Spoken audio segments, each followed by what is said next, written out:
Hello, my name is Roger Berkowitz, and welcome to the next installment of the Hannah Arendt Center virtual reading group. Today, we're going to continue reading essays from Hannah Arendt's book, The Crisis of the Republic. It's a book of essays that she published, and in the back of it, right after On Violence, which we've read just previously, she has an interview that she gave in 1970 in German with the journalist Adalbert Reif. It's titled in this book, Thoughts on Politics and Revolution, and it very much follows many of the themes from the essay on violence, which we've read. So it's short, it's a little conversational, and it's very much about contemporary politics in the late 1960s, early 70s. I think it's a fascinating interview to read for Hannah Arendt scholars because in it, she really does address contemporary politics, the student movements, the question of revolution, the questions of Marxism and capitalism, and the question of what a new kind of state might and should look like. Those are really the four major topics of the interview, and I'm going to spend a little time on all four of those themes. So let's just jump in. The interview begins with the questioner again referencing the essay on violence, and in On Violence, Arendt had said a couple of things about the student revolutionaries, and the interview says, "Well, do you like them? Do you have a positive impression of them?" And she's like, "Well, what does that mean? Positive? It means do I agree with them? Am I for the student movement or against it?" And as you'll see, she has a complicated answer to that, as she always does. But the essence of her answer is that compared to the 1950s, the silent generation in the United States, where people largely slicked back their hair and rode around in cars and didn't engage in politics, she is very much in favor of and impressed by the students of the 60s who are engaging in protest, engaging in civil rights movements, engaging in free speech movements, engaging in anti-war movements, arguing for better pay for university employees, arguing for time off from the university in order to engage in the political and electoral process. And doing this all, she emphasizes, out of deeply moral motives, out of a real sense that these movements are about doing the right thing. And all of this impresses her. So on page 203, she says, look, there's in all the different countries, these movements are a little different, and there's lots of different aspects of them. I could say good things about some and bad things about other. But the basic question, she says on page 203, the basic question is, what really did happen? What really did happen in these movements? And she says, as I see it, for the first time in a very long while, a spontaneous political movement arose, which not only did not simply carry on propaganda, but acted, and moreover, acted almost exclusively from moral motives. These students got together and acted.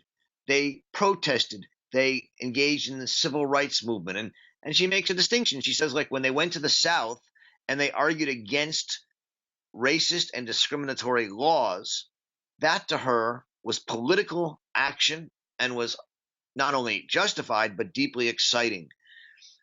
When they had some success in the South and turned their gaze back on the North, she says, and argued for social needs and the welfare of people in the ghettos, she says that's less of political protest, a political argument in the sense of about laws, and more about this thing that she calls the social question, more about trying to give people equality, not in politics, but in their economic or social situation.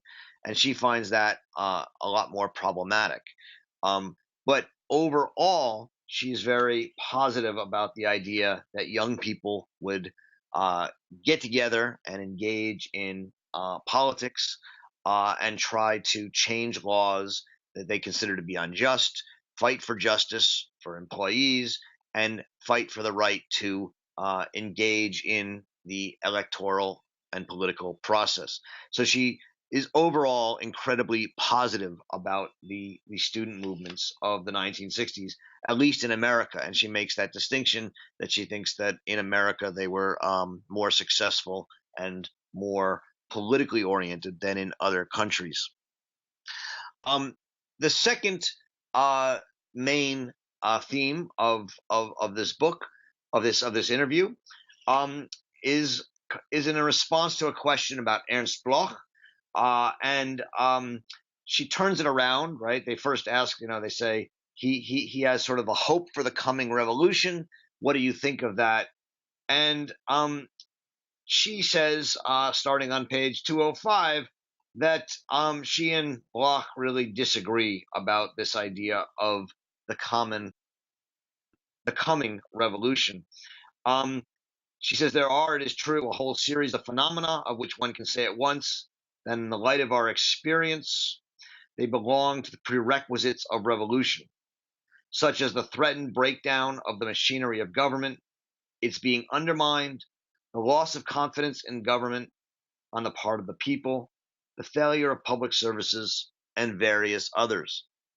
The breakdown of these basic structures of government, the machinery of government, confidence in government, and the failure of public services, she says, are all part and parcel of the loss of power and authority by governments.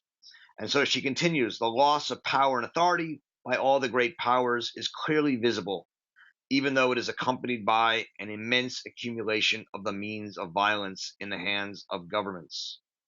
But the increase in weapons cannot compensate for the loss of power. So it's very important. The point is, and this is something that we all have to deeply understand because it continues into our present day. The point is that governments have lost their power and their authority. We see that across the Western world today with the rise of authoritarian movements in Austria, in Russia, in France, in Turkey, not to mention in China, but also in the United States. There is a deep sense that liberal representative democracies are not really legitimate and not speaking for their people. And this, she argues, is based on a basic breakdown of power and authority. Power is the sense that people act in concert, and part of it is that we no longer act politically. We pay a bunch of politicians and we elect them. We vote once a year and we let them do what they want, and they don't really listen to us. And we therefore think that they deserve our trust quite little. We don't trust them. And this is what she calls a revolutionary situation. And she thinks, she's been dead for 40 years, but she thought then, and I think we would say still now, we are living through an extended revolutionary situation. That is a situation in which the power structure, the power base of government has been lost. And what she says is, in such a revolutionary situation, it may lead to a revolution, but not necessarily. It may also lead to a counter-revolution, to tyranny or dictatorships. And clearly that's an option that we're witnessing throughout Europe, and some would say in the United States as well. And it can also, she says, lead to anticlimax, to nothing, to the sort of ongoing illegitimacy and feeling of disempowerment in society for extended periods of time. And so she continues in this quote, this revolutionary situation, she says, can end in counter-revolution, the establishment of dictatorships, or it can end in total anticlimax. It need not lead to anything. And I do think that is very much the situation we're in today, as she understood it, that continues till today. What would it mean then to turn that revolutionary situation into a real revolution, right? And that is the question Arendt is most interested in. She does believe that the only way to establish freedom and authority in the modern world is through a revolution, which is not simply a liberation, but also the founding of freedom. And so what would it mean to start a revolution and to actually conclude a successful revolution that founded freedom? And she doesn't actually, she will never give you a full answer to that. She thinks that, in a sense, if she knew, she'd be a revolutionary. But she also thinks that that's the kind of thing that is, in a way, discovered in the process of a revolution. But she does want to say that all those people who call themselves revolutionaries in the 1960s, and I would say also today, are not revolutionaries. And they're not revolutionaries for one very simple reason. She says power has been lost by government. Power is lying in the street. And a revolutionary knows how to pick power up. The people today who call themselves revolutionaries don't know how to pick power up. What would allow you to pick power up? And she says this on page 206, and I think it's one of the more important and pregnant lines in all of her writing. One that is important also because it's not entirely clear what she means by it, and yet it's at the very center of her work. She often says, or she says in regard to Marx and the human condition, that great thinkers, there's enormous contradictions that run through the center of their work. And I think this is one of those great contradictions for her.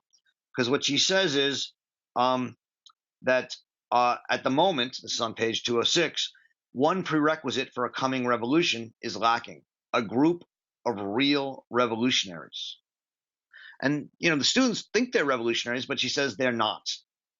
They're not organized as revolutionaries, and they're not revolutionaries. And she says, well, what would make a revolutionary? She says the students have no inkling of what power means. And if power were lying in the street and they knew it was lying there, they are certainly the last to be ready to stoop down and pick it up. That is precisely what revolutionaries do. Revolutionaries do not make revolutions. What she means by that is they don't start revolutions because they're revolutionaries.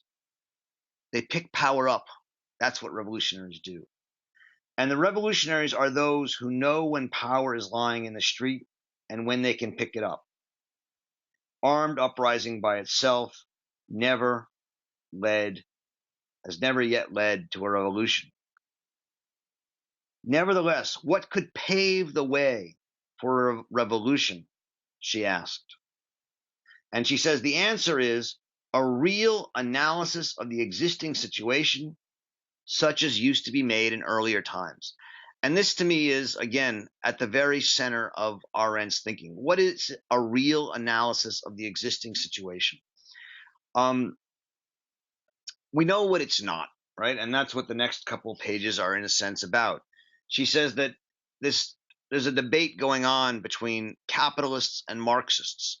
And she goes, this is a false debate, because if you look at the real analysis of the situation, both capitalist states and socialist states are states in which power and authority have been lost, right?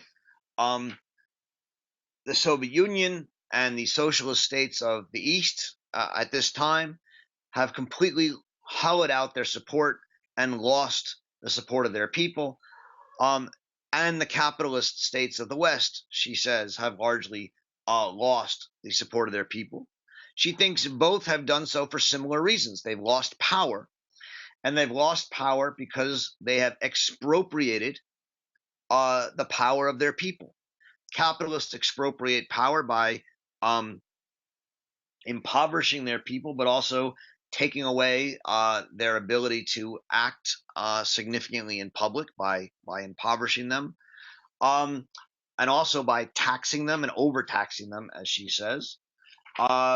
And socialists expropriate the freedom of their people by taking away freedom of speech and creating a kind of tyranny, whether it's a dictatorship of the proletariat or whatever it may be, is that we need to rethink the real situation in which we're in and have a meaningful engagement with it in a way that we are not doing today. She says that such a thing happened in the past. And what does she have in mind? She has in mind the American Revolution and the French Revolution, but especially the American Revolution, in which people didn't simply want to liberate themselves from the English, but they wanted to create freedom. They wanted to create a constitution that guaranteed freedom and developed a federalist constitution, a constitution that sought to create multiple power sources in states and counties and the federal government that would allow people to act politically in concert with others. And for Arendt, that was one way in which the people of the time at the American founding did engage in a real analysis of the situation. What is politics? What is freedom? What is a constitution? And how do we create a constitutional system that would protect freedom? And she thinks that's not what's happening today.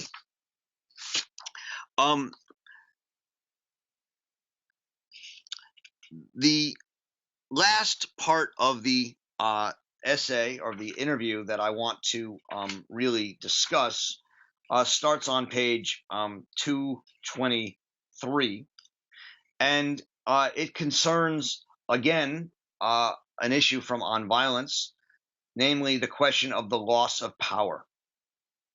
And it relates to what I've been saying and what we've been talking about, where for her, the real analysis of the situation is to see that the problem we face is the loss of power. And the challenge that we face is how to create new systems of power that are not tyrannical. How do we create power that's not tyrannical?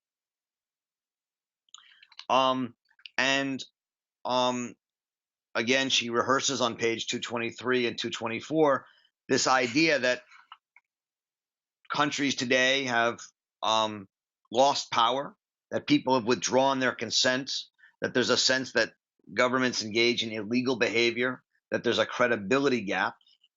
And for her, the question really becomes, okay, power is lost, it's lying in the street. That's the first analysis of the situation. But how do we remake and reconstitute power? And her answer, which really begins on page 229 and leads to the end of the essay, or the interview, I'm sorry, she begins and she writes, "What I have in mind is not so much a different state concept as the necessity of changing this one." So it's not like she wants to create a new idea of the state, a new idea of government, but we need to change our idea of government and of the state. She says, what we call the state is not much older than the 15th and 16th centuries. And the same thing is true of the concept of sovereignty. Sovereignty means, among other things, that conflicts of an international character can ultimately be settled only by war. There is no other last resort. So if you have a sovereign state and another sovereign state, there's nothing that can decide who's going to get the disputed land or the oil. They have to either agree in some way or go to war. And so she's interested in this question of sovereignty. So she goes on page 230. Between sovereign states, there can be no last resort except war. If war no longer serves that purpose, that fact alone proves that we must have a new concept of the state. And the point here is that we live in a world in which war has become so violent and so deadly and so terrifying that it's generally hard to imagine states really going to war over these interests. she has this idea that war is largely an anachronism. Now, we could say that she's wrong, and she's been proven wrong because there's so many wars all over the world. I think the counter to that would be that there are wars all over the world, but they're always they have not been a total war since World War II. There's not been a war in which countries are willing to really fight completely, or at least larger, more powerful countries, because to do so would risk destroying the entire world. And there's very few interests that would justify that. So there's proxy wars and other kinds of war. But for Hannah Arendt, she raises the question of whether war, in its truest sense, is really a thing of the past. In any case, the question that she wants to ask is, at such a moment when sovereignty is in question because states won't go to war, and sovereignty is also in question because the modern sovereign state is expropriating the freedom of its people and is losing its power. She wonders, is there a way to rethink the state?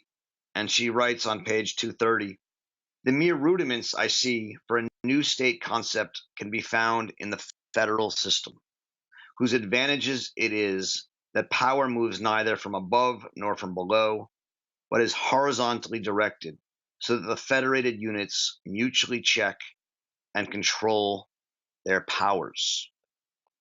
So, for those of you who've read the book On Revolution, you know that the federalist spirit of the American Constitution is, for Arendt, the central key to the success of the American Revolution in creating a system of multiple power sources, which she thinks is absolutely essential for freedom, because as soon as you have one sovereign central power that overawes all the others, it becomes tyrannical, and there's no way to limit it.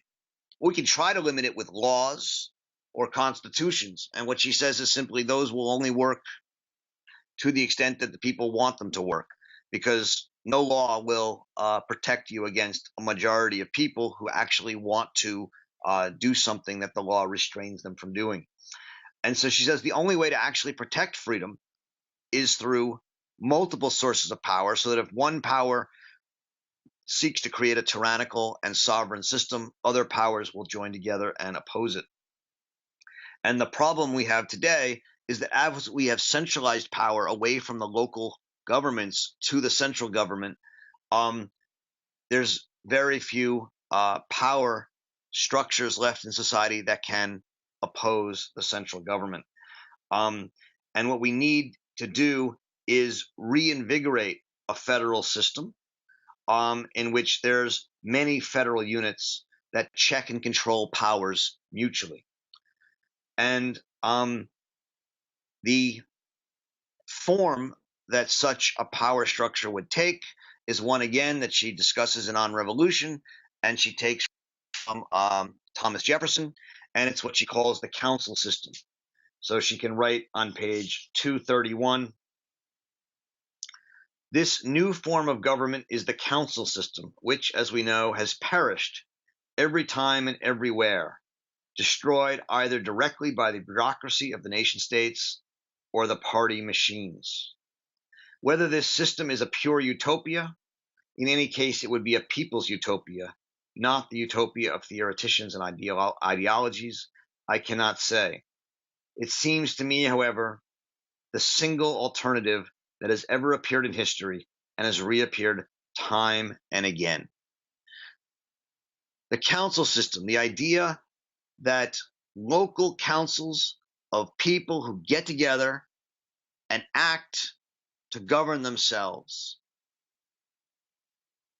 that can also be part of a larger federal structure and federal system, but never give up their power, so that while they may see themselves as part of the United States or the United States of Europe or the European Union, they also constantly always get together and act to create roads, to create schools, to tax themselves, to support teachers or policemen, and govern themselves on a local level as well as also being part of larger federal levels. This kind of action, she says, has over and over again appeared in the world, over and over again excited people, over and over again engaged people in the act of power creation, and yet always been killed or eliminated by bureaucracies and parties that wanted, and elites that wanted to assert control. And what she says is, I don't know if the council system could ever actually work. I don't know if it would ever actually be successful.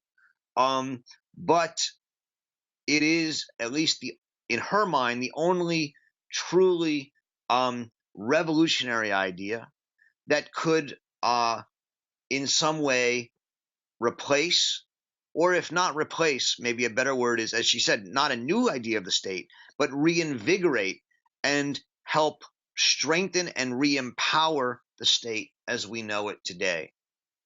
And that is, I think, Hannah Arendt's idea of how a revolutionary situation may be turned into a revolution. I look forward to discussing the text with you at the reading group next week.